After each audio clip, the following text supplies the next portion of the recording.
Hai, selamat pagi kepada semua murid-murid. Baiklah, pada pagi ini kita akan mempelajari satu bidang bahasa Melayu penulisan, berkenaan dengan ulasan. Kita akan belajar topik pada hari ini berkenaan ulasan. Dalam buku teks bahasa Melayu SJKC, muka surat 14, ada satu poster. Poster, dan di bawah poster ada beberapa soalan berkenaan dengan poster tersebut. Jadi berkenaan dengan poster ini, kita boleh lihat bahawa poster ada kaitan dengan ulasan. Ulasan terbahagi kepada beberapa jenis. Salah satunya adalah poster. Kita lihat kepada ulasan poster. Ulasan poster dalam pengajaran cikgu, ada dua perenggan, mempunyai dua perenggan. Seterusnya, bahagikan isi kepada beberapa bahagian. Yang kedua ni cikgu akan terangkan kemudian. Kita sudah tahu ada dua perenggan. Perenggan satu nak tulis apa? Perenggan dua tulis apa? Perenggan satu kita sambungkan perkataan atau ayat yang sesuai daripada isi. Dalam poster tersebut ada beberapa isi yang diberikan. Jadi kita boleh menyambung menjadikan ayat yang lengkap. Dan untuk perenggan kedua, faedah yang didapati daripada poster atau iklan tersebut. Dalam poster itu bercakap tentang program gotong royong. Jadi faedah dia adalah dapat mengeratkan hubungan jiran. Apa faedah daripada setiap poster tersebut? Program apa yang diberikan? Contoh adalah program bacaan ataupun membaca selama beberapa minit. Dalam poster tersebut kita boleh kenal pasti bahawasanya poster itu berkenaan dengan membaca. Jadi kelebihan dia, kita dapat menambah ilmu. Itu salah satu contoh. Kita lihat, cikgu ada tuliskan perenggan satu. Yang ini cikgu akan terangkan berkenaan dengan bahagikan isi kepada beberapa bahagian. Kenapa cikgu buat macam itu? Supaya senang, supaya murid dapat kenal pasti isi mana yang nak dimulakan, isi mana yang dikemudiankan. Sekarang kita lihat permulaan ayat. Seperti yang kita tahu, banyak daripada kalangan murid diajar dengan cara poster ini menunjukkan ataupun iklan ini menunjukkan, gambar rajah di atas menunjukkan. Dalam pengajaran cikgu, permulaan ayat adalah ambil terus dengan tajuk. Kita lihat kelas bimbingan graf tangan percuma. Ini merupakan pengenalan ayat. Kamu tak perlu tulis gambar di atas atau poster di atas menunjukkan kelas bimbingan graf tangan. Tak perlu. Hanya ambil terus tajuk dan jadikan ayat pertama. Kelas bimbingan graf tangan percuma. Nanti cikgu akan terangkan macam mana nak jadikan dia satu ayat yang lengkap. Kita lihat bahagian pertama dan bahagian kedua. Bahagian pertama berkenaan dengan tarikh, masa dan tempat. Kenapa cikgu buat macam ni? Cikgu terangkan lagi sekali kerana ini akan memudahkan kamu untuk mengenal pasti mana yang kamu hendak tulis dahulu. Kemudian adalah bahagian kedua. Kita lihat bahagian kedua ada bahagian 3 ke aktiviti musim cuti sekolah. Yang ini terbuka kepada murid sekolah rendah, terhad kepada 40 orang peserta sahaja. Daftar segera sementara tempat masih ada, dan juga pertanyaan dan pendaftaran.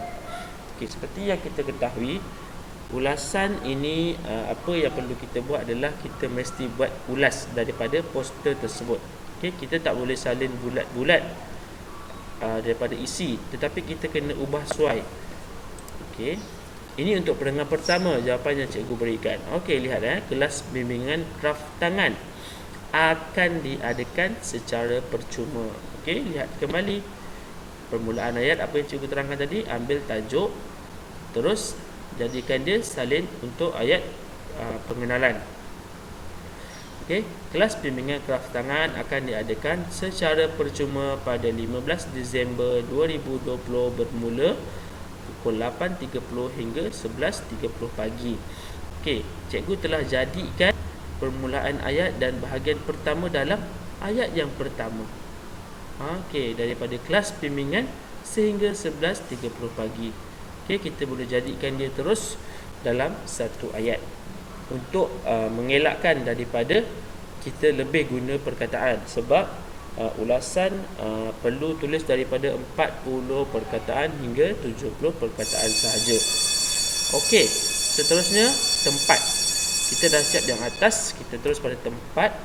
Bertempat di pusat komuniti Taman Sutera. Okey, bertempat di pusat komuniti Taman Sutera. Okey, ni tak ada masalah. Okey, seterusnya kita ambil pada bahagian yang kedua. Bahagian pertama kita sudah siap, daripada kelas bimbingan sampai Taman Sutera. Seterusnya adalah bahagian kedua.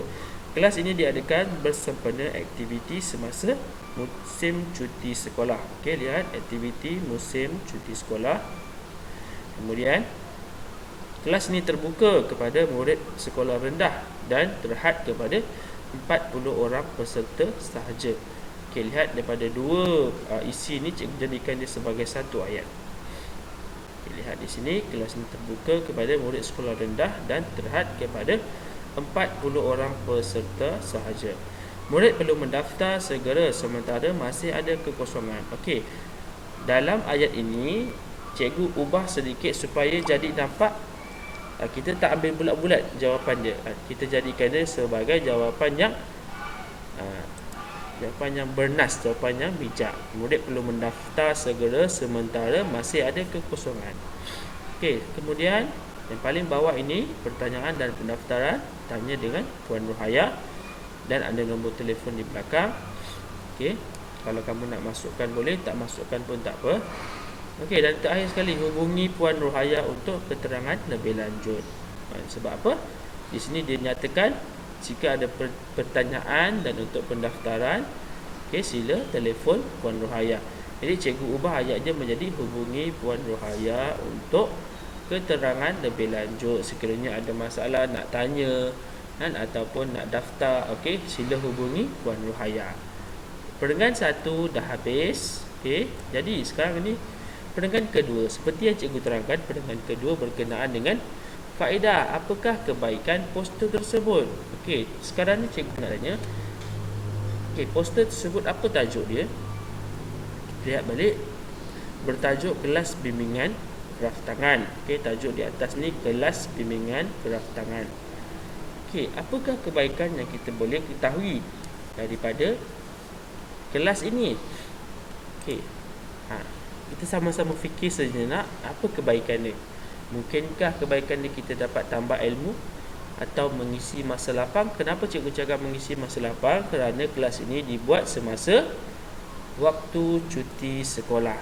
Okey, jadi itu adalah salah satu contoh kebaikan bagi kelas bimbingan kraftangan ini. Daripada poster ini kita dapat kenal pasti ada beberapa kebaikan dia. Yang pertama, dapat mengasah bakat murid dalam menghasilkan kraftangan.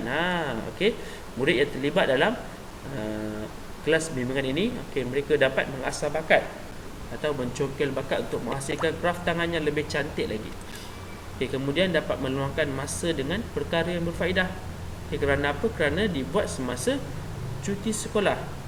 Okey, masa cuti sekolah murid dapat luangkan masa dengan perkara yang berfaedah.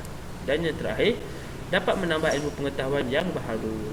Okey, daripada kelas ini kita dapat tambah ilmu pengetahuan kita. Jadi cara untuk membuat perenggan yang kedua adalah, okey, kesimpulannya melalui kelas ini murid dapat mengasah bakat mereka dalam menghasilkan kraftangan yang cantik dan kemas. Okey, sekiranya kita baca daripada perenggan pertama sehingga perenggan kedua, okey, kita mesti jadikan kedua-dua perenggan tersebut dalam keadaan yang tak lebih daripada 70 patah perkataan. Mungkin boleh lebih sedikit tapi jangan terlampau banyak. Okey, jadi sekiranya kamu boleh buat ulasan jenis ini, maknanya kamu memang murid yang hebat. Okey, sekadar itu sahaja pengajaran cikgu pada hari ini. Okey, bye. Terima kasih.